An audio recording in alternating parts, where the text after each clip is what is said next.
Venezuela's opposition leader Juan Guaido called on the country to stage what he called the largest march in Venezuela's history on Wednesday. My fellow Venezuelans, good evening. This is your acting president, Juan Guaido, the legitimate commander of the armed forces. It comes a day after he asked the military to help him overthrow the socialist government of President Nicolas Maduro.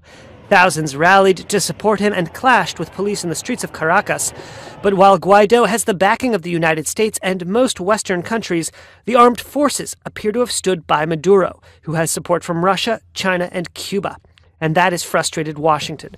White House National Security Advisor John Bolton on Tuesday said Cuban forces in Venezuela were helping Maduro cling to power. This really demonstrates the depths to which the Maduro regime is sunk, that they're using these Cuban-directed thugs to conduct their affairs. U.S. Secretary of State Mike Pompeo on Tuesday night blamed Moscow for keeping Maduro in power. There are indications that Maduro was prepared to leave and that the Russians asked him not to go. Russia on Wednesday denied that allegation.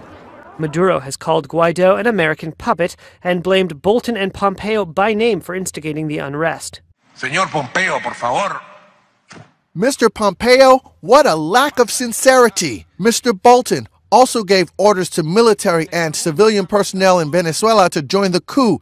Y el señor Trump. And Mr. Trump set off 1,000 expletives. Lies. My God, how far are the men in the United States government willing to go?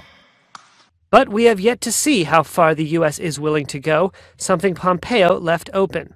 Military action is possible. If that's what's required, that's what the United States will do. We'd prefer a peaceful transition of government there. Have any of you in any way, shape, or form been given instruction by your leadership to prepare for any type of military conflict? The senior Pentagon official on Wednesday told Congress the military had not been instructed to prepare for operations in Venezuela. But in this case, we have not been given the sort of orders that you're discussing now.